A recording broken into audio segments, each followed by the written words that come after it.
dreams. Hello, good morning, good evening po. Magandang gabi po sa lahat. So ngayon po ay petsa 20 ng Oktubre, birthday ng aking asawa. Bukas ay petsa 21, birthday ng aking kumpare na si Abner Galino. So happy birthday, kumparing Abner Galino! Birthday din po ng aming kumpanya na kung saan ako ay parang lumaki. Na ibinuhos ko lahat ng galing ko bilang isang journalist doon sa Philippine Journalists Incorporated.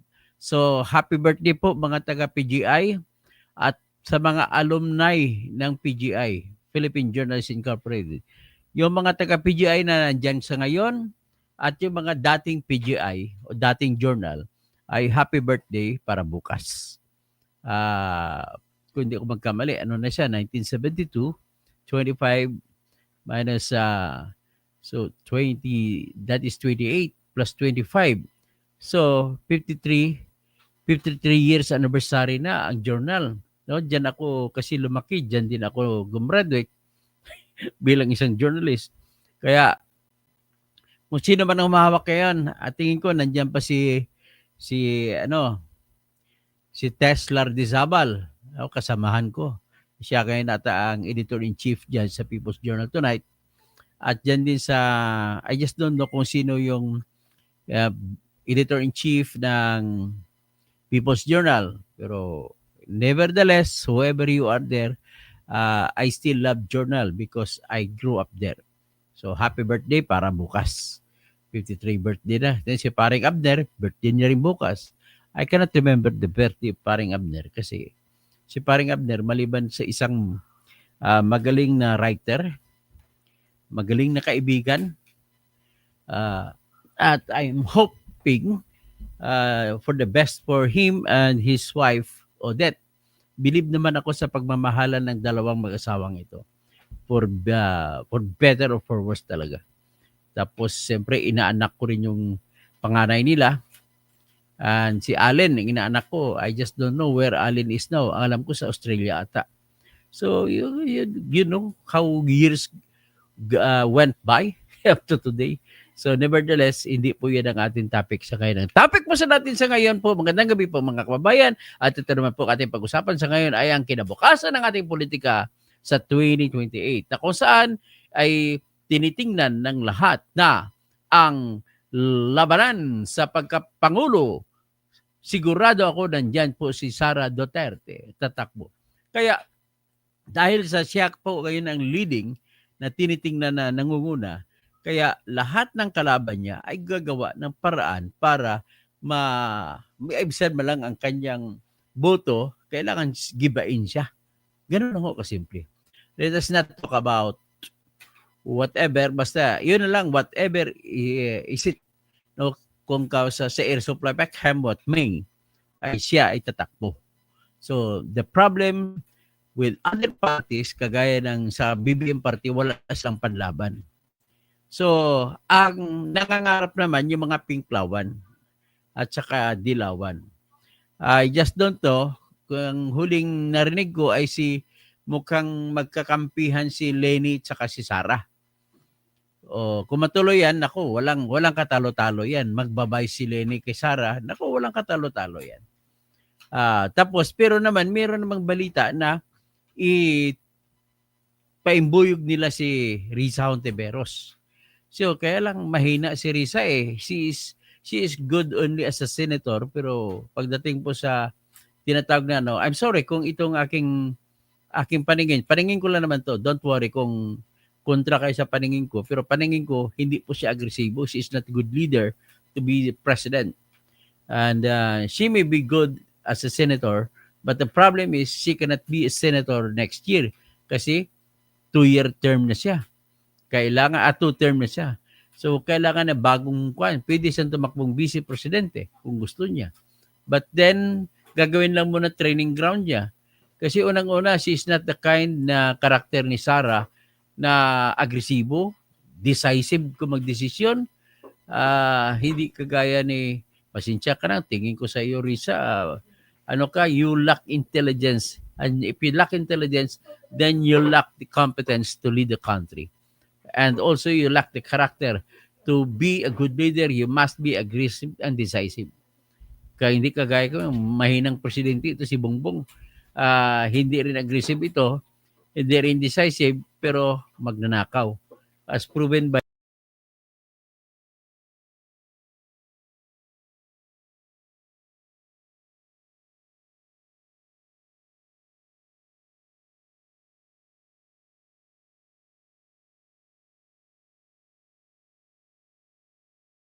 yung problema ko ngayon, pinatay na naman, naapektahan na naman ako. So, I'll just look at it. Maraming bumabanat kasi sa akin ngayon kaya biro mo pinatay ang internet ko. Inatake na naman ako. Pero nevertheless, topic for today is Remulla kontra sa kanyang sinabi na nung una na hindi si ng puntirya ay pupuntiryahin niya na ngayon si Sara Duterte tungkol po sa confidential fund. At ito is nitong huli at dahil ito ay action daw siya dahil po sa reklamo ng Tindig Pilipinas. Alam mo na Tindig, Akbay, tsaka Akbayan. Alam mo na Akbayan, yan sila ni Risa Hontiveros eh. That's why, because Risa is actually prepositioning the biggest plum. Ano yan? Presidential plum. Tatakbo kasi talagang gusto yung tumakbong presidente. She thinks of herself as big. She thinks of herself as good. She thinks of herself as competent enough, intelligence-wise speaking. But sorry to tell you that hindi ako naniwala sa kanya. She's not that decisive woman. Wala siyang malamya, kumbaga. The way I see her, she is only good as a senator na mag-isip pero mahina pa nga na senador kasi mahina namang batas. Wala siyang batas na maganda na pinapasa.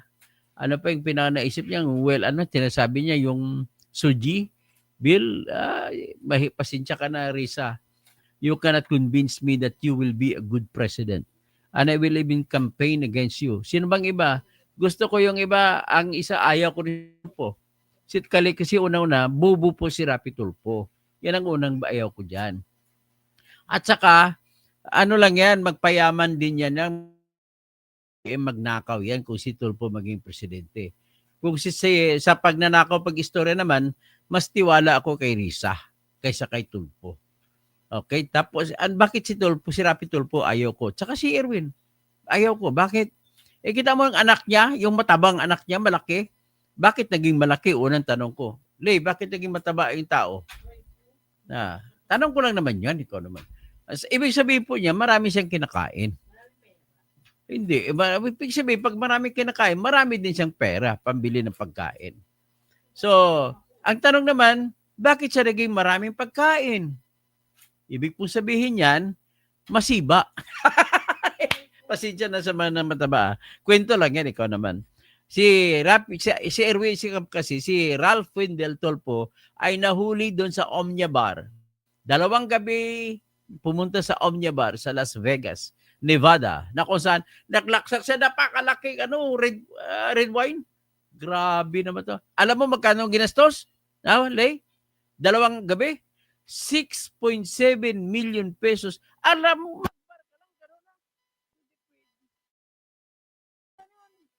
anak yun na red wine. Grabe. Bakit? Kasi laki niya. Pagtapos sino pag ibang nangangarap paging presidente, si Bongo. Bagay, kakampi ni Bongo si Sara, magbibigay. Ang alam po sila ini, pwedeng sa tumakbo, pero hindi, pasensya ka na, binubuto ko yung vice presidente, pero pagdating sa presidente, mukhang alanganin ako sa kanya kasi tika-tika rin eh. Pero, huling pagsalita ni Lenny, ay mukhang kakampi niya si Sara Duterte. So, ibig sabihin, pagka gano'n, mukhang nag-pre-positioning sila na magkakasama sila sa 2028. Pag-usapan na natin yung 2028 kasi walang kwenta yung presidency ni Bongbong Marcos, puro pagnanakaw lang. Kailangan makabawi tayo. Tapos ito ngayon, inupo niya, pampolitika ito si Remulla. Hindi lang pampamilya, pampolitika pa. Yan, gano'n si Remulla dyan. So, pampolitika ni BBM. Matapos kumita ito ng mga Remulla ng 7 billion pesos mahigit, binenta nilang Island Cove doon sa Pogo, kumita sa Pogo sa ilalim ni Duterte. Tapos imbestigahan niya ng si Duterte. How traitor are you, Mr. Remulla? Kaya kung ako presidente, hindi kita talaga pagkatiwalaan. Kung tinraidor mo si Duterte, tatraidor mo kayo sa bongbong.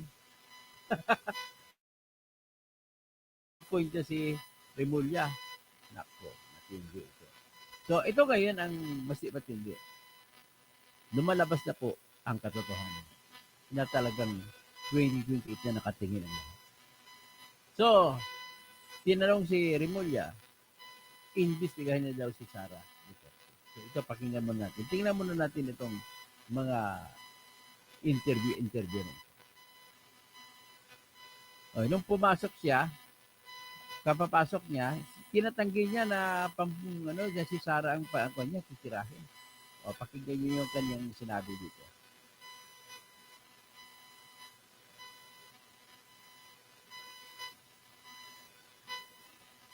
Ano ba ito? Sa Office of the Ombudsman yan eh. Hindi ko pa alam.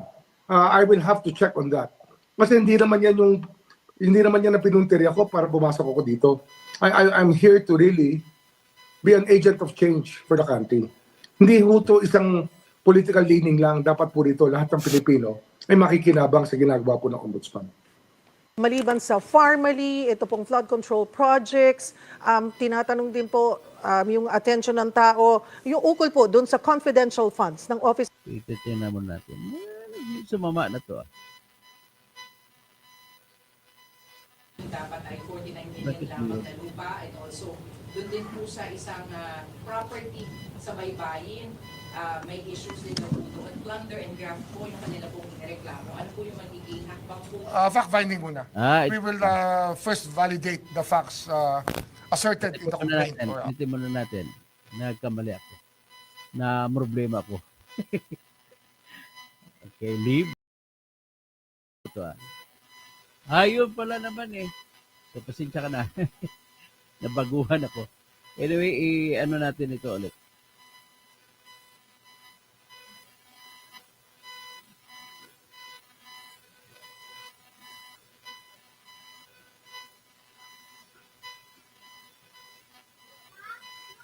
Who's that?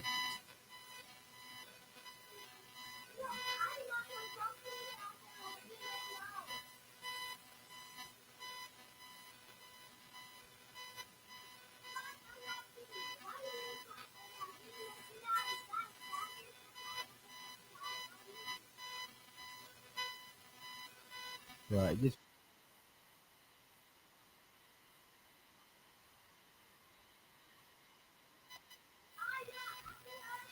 so keep quiet, please. Keep quiet. Keep quiet. I'm living. I'm broadcasting live. So ito ngayon, umpisa na natin ha. Sinabi noon ni Remulla na hindi daw niya titirahin si Sara Duterte.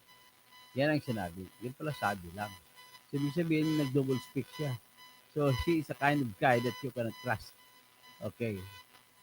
Kaya sinabi ko nga kanina na kung tinraidor si Duterte na nagbigay sa kanya ng opportunity sa Pugo na maibenta sa Pugo yung Island Cove, tinraidor na ngayon. So with more reason na ito hindi pagkatiwala ni Bongbong Marcos. So pagbigyan natin, pakinggan muna natin si Ogag.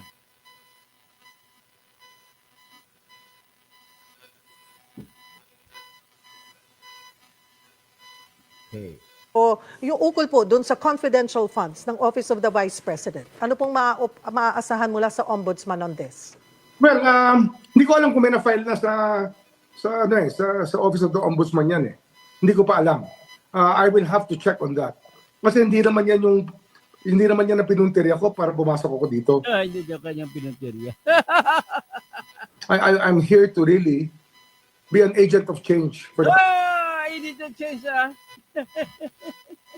Agent of change? country. Hindi ho to isang political leaning lang. Dapat po dito lahat ng Pilipino ay makikinabang sa ginagawa po ng Ombudsman. Maliban sa Farmally, ito pong flood control projects, tinatanong din po yung attention ng tao, yung ukol po doon sa confidential funds ng Office of the Vice President. Ano pong maaasahan mula sa Ombudsman on this? Well, hindi ko alam kung may na-file na sa Office of the Ombudsman yan eh. Hindi ko pa alam. I will have to check on that. Kasi hindi naman yan na pinuntirya ko para pumasok ako dito. Hindi na. I'm here to really be an agent of change for the country. Yan din daw niya, pinupuntiri niya. Ha? So, yan ang sinabi niya 6 days ago. Remove. Now, let us go to another topic na kung saan nagsampa ng kaso ang grupong Akbayan, grupo ni Risa Hontiveros. Si Risa Hontiveros, ito nagpapakita na gusto ni Risa na maging presidente ng Pilipinas kahit hindi siya kwalipikado. Pasensya na yung mga makarisa. Talagang hindi siya agresibo, hindi siya decisive, at saka kulang pong talino niya sa kung pag-presidency na pag-uusapan. I'm sorry to say, wala siyang ganong kapasidad po. Maaring honest siya, pero may 3 billion naman siya na insertion. Di ba? O, ganun ang honest. Pero baka honest naman pag-gasto, may insertion lang. O, pakinggan natin, tingnan muna natin kasi yung Tindig Pilipinas, grupo niya, kasama yung Akbayan dyan, nagsampa ng kaso sa Ombudsman para laban sa confidential fund ni Sara Duterte. Ay, paulit-ulit yung ginagawa niya. Ang sirang plaka na kayo. Okay, pakinggan natin. Kung meron pong investigasyon na pwedeng gawin yung ombudsman sa in the current time frame before February. Po si Kiko D. Aquino, pasensya ka na Kiko D. I don't also believe in you. Kulang yun yung kaisipan. At na-observe na kita, kukulangan ng iyong kaalaman. Marami kang sinabi na dapat mag-aral ka muna, mag-abogado ka para marami kang alam bago ka magsamali sa pelikula.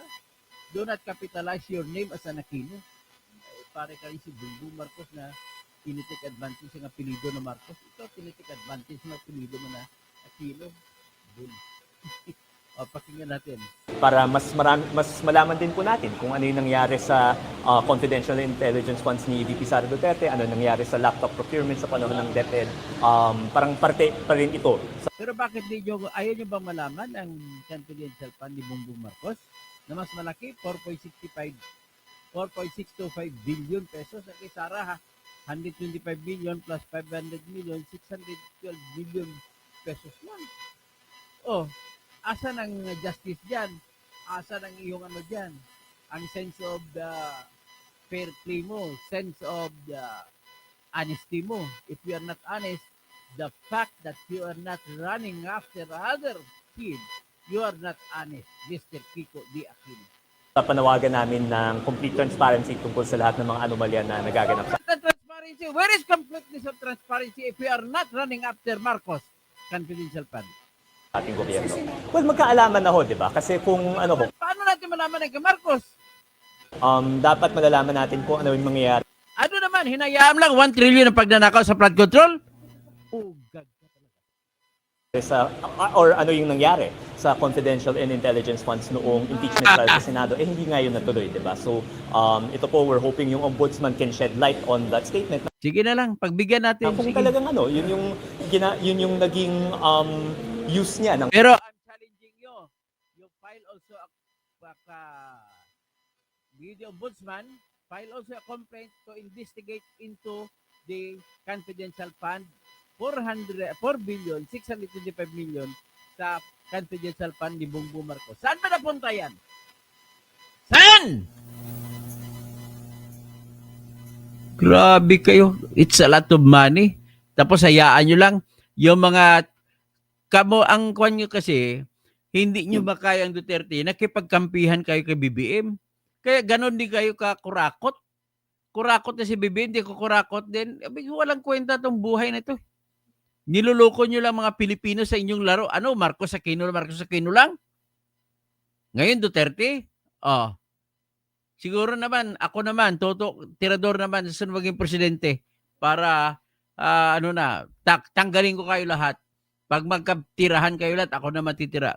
Sana dadami ang aking mga subscribers, pag mag 10 million ang subscribers ko, tatakbo talaga ako presidente para babago na ang sistema ng katarungan sa Pilipinas. Na kung saan gagawin ko po na mga tao mismo ang maghusga sa bawat korte, sa bawat kaso sa korte na papatakbuhin. That's the only way para hindi na magnanakaw ang tao dahil matatakot sila ngayon na sila ay makukulong dahil sigurado sila na hindi sila makabili ng desisyon ng judge. Kagaya ngayon, binibenta ang mga judges ang kanilang mga negosyo. Ang kanilang negosyo, kanilang desisyon, kanilang negosyo. Okay? O, Kanyang CIF, sana malaman din po ng taong bayan. No? So, transparency Oy, bakit taong bayan na nakagusto? Bakit kay Sara lang ba gusto ng taong bayan? Gusto rin namin kay BBM para matanggal na kayo lahat. po yung panawagan natin. Currently, Kasi ang baha, bakit hindi ka nanawagan sa baha? Ha? Ano kayo? Bakit? Kasi mayroong budget insertion sa baha si Risa Hontiveros, kaya ayaw niyang imbestigahan na baha. 700 million po ang flood control ni Risa Hontiveros. po yung hiling po natin ay yung investigation po. Pero kung sa judgment po ng ating ombudsman ay sapat na po yung kanyang matutuklasan tungkol kay VP Sara para tumuloy sa isang kaso, then that's something we would want to see as well. Kasi ang gusto po natin makita again, sana may consequences yung katiwalian na nagaganap. Problema ko lang, sir. Ayaw mo palang consequences sa katiwalian ni BBM. Ha? Grabe ko naman. Wala talaga kayong kwenta. O, ito naman ang sagot naman ni Kwan. Dati ayaw daw niya. Ito naman sagot niya ni Remulla. Tinanong kay Remulla yan. Yan, sagot ni Remulla.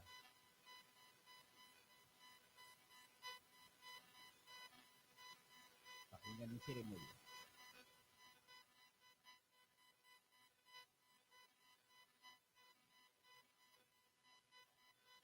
Sir, isa din po sa dadatnan nyo doon ay yung committee report po ng House on the confidential funds ni Vice President Sara Duterte. Marahil, andyan na yan eh. Actually, nandyan na naman sa ombudsman ang mga report na yan. At bubuklatin natin. Pag-aaralan at tatanungin natin yung mga may hawak doon ngayon. Mga may hawak at yung may tungkulin na hawakan ng mga kasong yon bago tayo dumating. Ganun ang sinabi, ha? Nakapanayan po ang presidente ng Government Service Insurance Sir, isa din po sa So, yan na po ang nakikita natin na nangyayari. Imbestigan na daw. Okay, let us talk about it. Sa totoo lang po ako tanongin niyo, mas gusto ko mawala na sila lahat. At sana mabigyan ako ng pagkataon ng Panginoon at ako naman itakbo ng Presidente. Sa totoo lang. Para ko ako maging Presidente, maibigay ko na bago ko umalis, bago na ako mamamatay sa mundo ito, ay maitayo ko na yung hindi matitibag na sistema ng katarungan na kung saan ang mga tao mismo ang maghuhusga. Ilagay ko sa ombudsman, mga tao mismo maghuhusga sa mga isyu ng kapurakutan. Sa mga isyu na kung may kakasuhan ang piskalya o hindi, mga tao na rin. So, kung susundin po natin kung ano sistema ng batas na katarungan sa United States of America. Ganun po ang ating. Pag nasa kami na po ng taong desisyon, ang maging sistema po natin, kada probinsya, kada siyudad, pag tuwing may kaso, raffle sa mga butante kung sino magiging judge, 12 pipiliin at sila po ang maghusga. At one-day trial lang, presenta kagad lang sa ebidensya. One-day trial lang, hindi makakauwi ang mga hurado, tawagin natin jury, hurado, ng mga tao. Hindi sila makakauwi kung wala silang decision. Kailangan mo one-day trial. Ganun po ang atin. Tapos kung one-day trial, ubos lahat yan. In 6 months time, wala nang magnanakaw sa Pilipinas. Hindi sigurado. Kahit kulong lang, kahit walang parusang kamatayan, masigurado. Pag ganun ang gagawin natin. The only way is for me to become president. Kasi yung ibang presidente inupo nyo, hindi naman ginagawa yun eh. Kahit si Sara maging presidente. Na ba?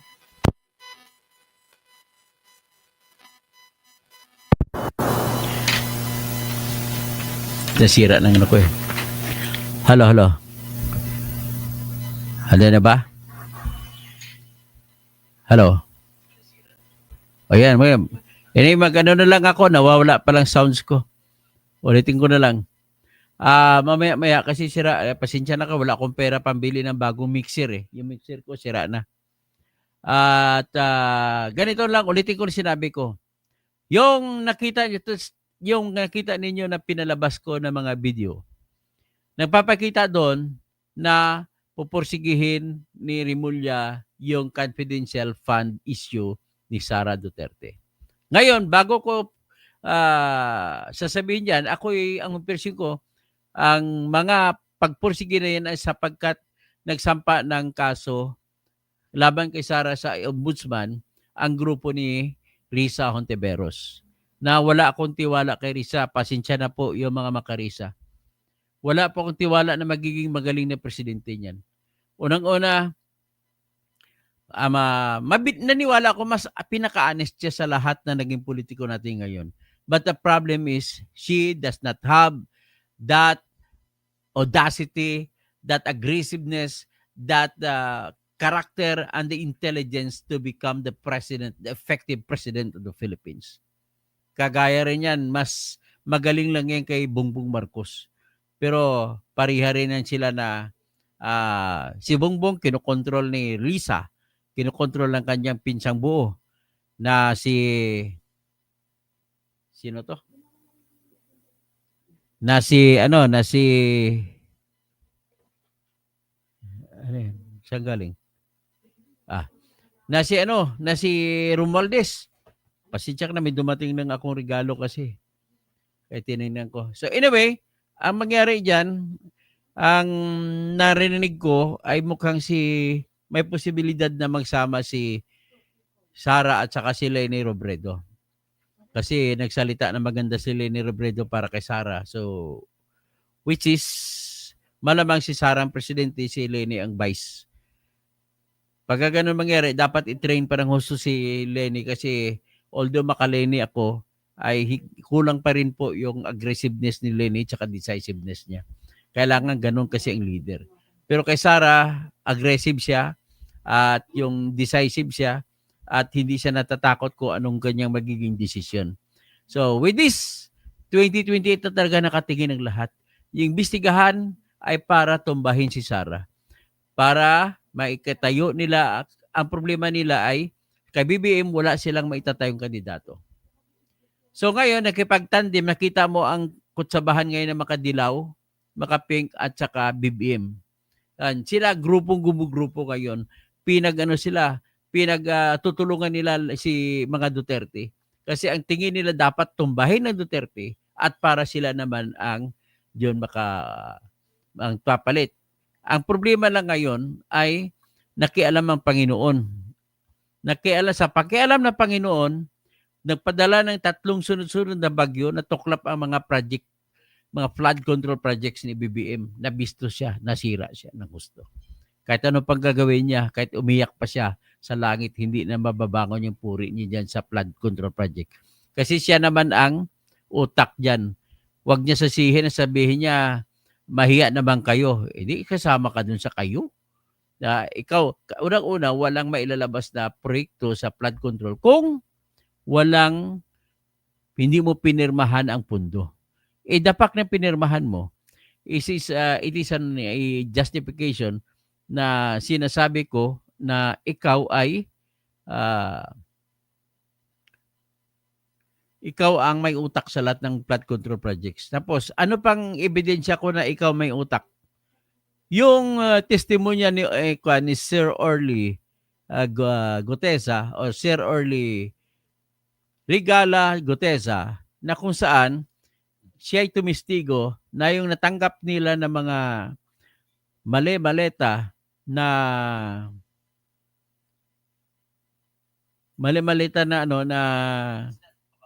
tawag nito na pera ay ang 11 ay iniwan sa bahay ni Salde ang 35, natandaan niyo yung 46 na malita na dala ni Eric Yap. Ang 35 ay dinala sa bahay ni Tambaluslos sa number 42 McKinley Street sa Forbes Park. Bakit 35 at bakit 11 ang iniwan kay Saldi? Isa lamang po ang masasabi natin dyan. Posible na yung 35 ay hindi lamang kay Tambaluslos yun.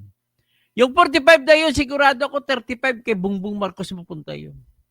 Kaya yan po ang pangalawang ebidensya ko na si Bongbong lahat ang may utak ng pakana nito.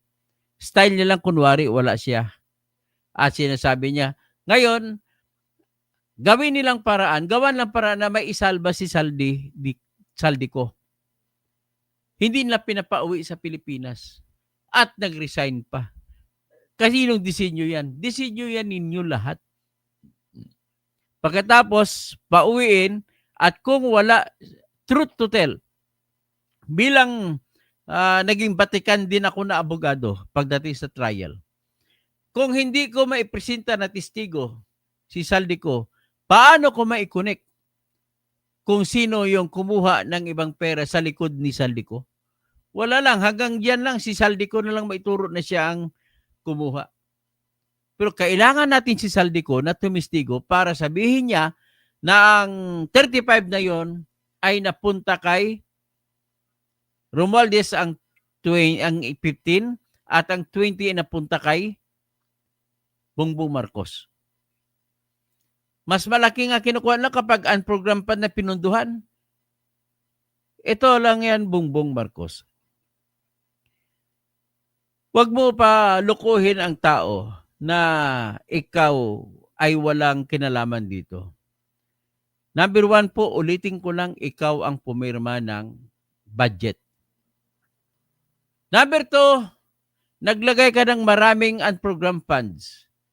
Number 3, yung mga unprogrammed funds mo ay walang numero kung alin ang unahin ko may savings. Kasi ang unprogrammed funds, iyan po mga budget na nilagay na pagkakagastusan sa kasakaling may sobrang pera.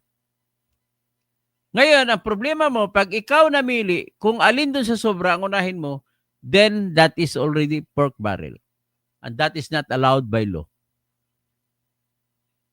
Ganun pa man, kahit not allowed by law, ginagawa ninyo, namili kayo at ang mga sobrang pundo sa ibang mga departamento ay binuhos mo doon sa flood control projects din. At ang pinakahuling pruweba ko ay yung katotohanan na walang perang mailabas kung hindi sa pirma ng Pangulo ng Pilipinas. So nakakahiya kayo. So ngayon, ang imbestigahan nyo yung confidential fund ni Sara. So ang target nyo lamang talaga dyan ay masisira yung isa para kayo magtatakbo. Pero ang bala ko, ulit-ulitin ko po sa aking mga listeners, ikampanya nyo po ako na dadami po ang aking subscribers. Pag hanggang 10 million na subscribers ko, mangako ko sa inyo, tatakbo akong presidente at manalo ko, sigurado na matupad na ang pangarap ng Pilipino.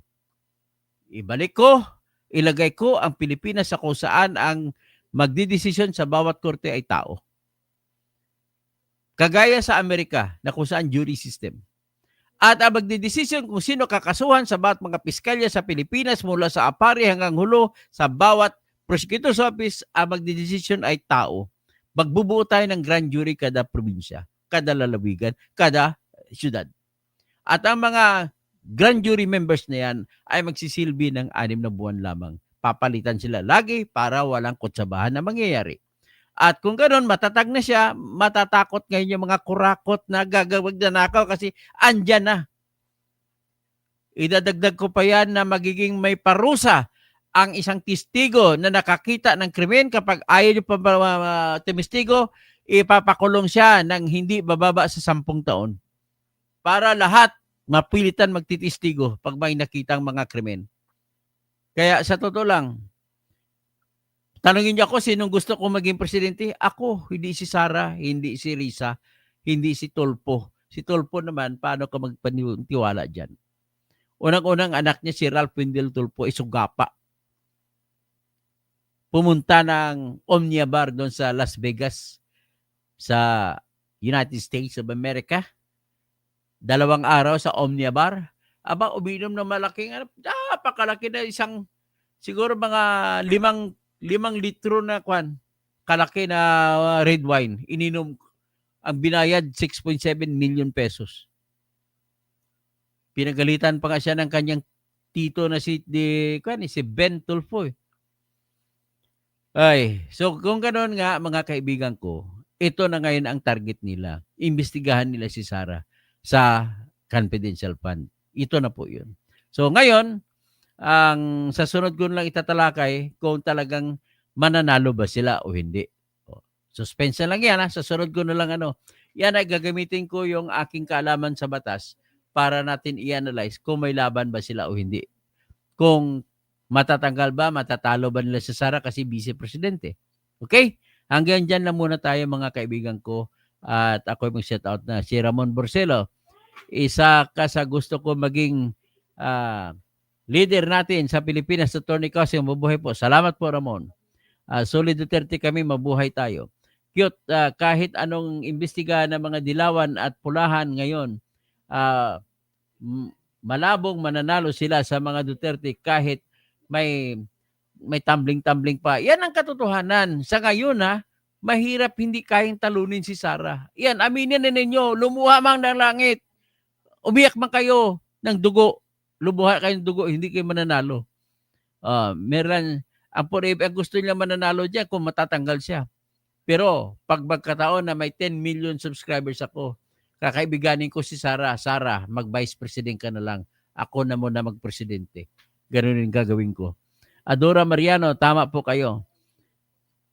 Mga honorable na magnanakaw, ang tawag sa kanila ni Merlan, si Merlan's Forever. Tapos si Gregorio Babaran, mas mahirap po, attorney, kung ang Pangulo ay kinokontrol ng China. Ay, wala yung China na yan. Bakit ka pa-control ka naman sa Amerika? Gregorio Babaran, ang kwento mo, walang katuturan. Bakit ka pa-control sa China? Ang problema naman, hindi ka napakontrol sa China, pero hindi ka naman makakalaban sa China. Bakit? Nakalaban ba si BBM? Ilang beses na ba binubombahan ang barko natin? Natutuwa ko kay BBM na lagi binubombahan ang barko natin. Kaya ba niya? Ay, nako. Si BBS Las Vegas, isa pa, hamak niyo lang ang Pilipinas kung si Risa. Wala, si Risa, sabihin niyo kanya, she is nothing but shit. May 3 billion pa siya na insertion. Kunwari pa na malinis, may 3 billion ka naman insertion. Tapos 700 million ang flood control projects mo. Adora Mariano, sira kayo ng sira sa Duterte, along malakas, mahal na bayan sila sa inyo. Hindi ko naman siniraan si Duterte. Sinabi ko nga, hindi nga sila mananalo kay Duterte. BBS Las Vegas, yan na. Thomas Isplana, dapat talaga magkakaisa na kayo ng taong bayan. Sobra na ang panluloko nitong gobyernong ito. Gregor Babara, may printer, may printer ka katabi dyan, Attorney Toto, parang may nagpe-print mula pa umpisa ng live mo. Ganun ba? Wala naman siguro. Mukhang lang talaga, sira lang talaga mixer ko. Kailangan ko na ng pera makabili ng bagong mixer. BBS Las Vegas, audio mahina kanina. Thomas Isplana, paulit-ulit kayo nagagawa. Gagawa na naman kayo ng kwento. Ay, hindi po kwento yan. Talagang argumento yan. Thomas Isplana. At least, kampo ni Satanas, si Boying. Balski Rapalyo, magandang gabi. Magandang gabi po, Balski. Thomas Isplana, ala kong adyo kanina, no? So, gandang gabi, Atty. Toto. Isa po itong ungag na apo ni Aquino. Wala yan. Nabubuhay lang sa apelidong Aquino. Parang si BBM nabubuhay sa apelidong Marcos. Adora Mariano, hoy, hindi bubo ang mga tao. Ang mga tao maniniwala sa iyo. Ganun ba? Ophelia AP Beth Taipan. Doon sa amin, sa Quirino, asa ng flood control doon. Halos mga bukid doon. Baha. Yung tulay malamang naanod na lagi ganon quarry sobra. Ay sige, titirahin natin na sa Quirino province. Fernie Pinto sa Binana, Aquino, Marcos, comedy, mga party list kasi. Gregorio Babaran, isipin nyo na lang, panapanahon lang ang buhay. Dapat tapusin na natin to. Wala ng Duterte, wala ng Marcos, wala ng Aquino. Mga Pilipino na lang. Gali Ramirez, confidential fund ni BP, pati si BBM, sana hanapin din nila. 4.625 billion po ang confidential fund ni BBM. Gregory Babara ng Puso Motorne, sige lang, okay lang po. Ador Mariano, bakit Sara ang animal kayo? O bakit si Sara lang imbestigahan nyo? Bog Sadam, masyado halata ng mga diskarte nila. Okay, Gregory Babaran, pati si Chabit. Si Chabit, i-discuss ko mamaya. Bog Sadam, ganda gabi sir, sabi ni Bonjing Remulla, sir, wala daw siya sino, bakit BP Sara na rin, obvious masyado. Maribel Marcial Celerio, diversionary tactic na naman yan. Sige pre, tinanggal nila para hindi matutok ang tao sa baha. Adora Mariano, Jet Mata, tamak ka, Duterte, okay. Okay, tapos si Gregory Babaran, wag na kayo umasa na makatakbo si Sara sa 28. Reggie Regal Felipe, Dr. Toto, hala daw, sina Tito, Pepsi Paluma, Lacson. Sina Tito Vic, Anjawi, lahat sila ay nag-iisang ligaya sa ating buhay. Bulaga ay nabaha. Gregorio Babaran, parity talaga ni Ombudsman kaso versus Duterte. Adora Mariano, nagmamalinis. Si Virus, Jeff Mata, neutral pero bias 2.0. Kwento mo sa Pagong Rimulya, Reggie Regal Felipe, Marilyn Bundok, Bonjing, lahat ay kay BBM, hindi mo imbestigahan. Gregorio Babaran, Adora Mariano, sino pa ang iba? Heidi Faye Fajardo, ano na kaya nangyari sa PhilHealth issue ni Risa? Ay alamin natin. Romualdo Valerio, Engineer Toto, pinipili talaga ng mga atat na sa posisyon na sila, huwag naman muna priority ni Remulla. Heidi Faye Fajardo, good evening sir. Toto, watching from Sorsogon. Maray na banggi sa mga Bicolano, sa mga taga Sorsogon, hanggang sa Matnog. Maopay kagabi sa lahat ng mga waray-waray. Mula sa Alin Samar hanggat doon sa Leyte. Krinas kay Styliano. Mabuti may paguli na nagsawalat ng mga katiwalian ay sinutae mo. Berge Piquero. Well said, Sir Toto. Bernard Magtibay. Okay, clap, clap, clap. Sige, hanggang dyan lang muna tayo ha. Kasi ang sa talakayin ko kasunod ay si Chavit Singson. BBS Las Vegas. Adyo mahina. Sige, kanina pa ito. Yun eh. Si Ramon Barcelo, Solid Duterte, kami mabuhay tayo. Okay, basta ganito ako. Pag aabot ng 10 million ang subscriber ko sa 2028, tatakbo kong presidente, hihikayatin ko si Sara na maging vice president na lang. Yan ay imposible pero wala namang bayad ang pangarap di ba? Pipito Bato, watching from Talavera. Oy, sa Talavera, lagi akong pupunta dyan Nueva Ecija. Diyan ako dumadaan. Hindi, sa kabila ako dumadaan, papuntang San Jose. Papunta rin ako ng Isabela. Magbablog ako dun sa Isabela. Rosalie Apura. Oy, kumusta ka na, Rosalie Apura? Raimundo Ribucas, DDS takbo na. Sige, hanggang dyan lang muna tayo, mga kaibigan. At magandang gabi, mga kababayang Pilipino. Ito pala, pakita ko lang relo. Ito, binigay ni Copper si Lapid sa akin. Bayad niya sa lahat ng kasong pinanalo ko sa kanya. Mga libel cases. Kaya naalala ko si Copper si October 2 siya, October 3 siya pinatay.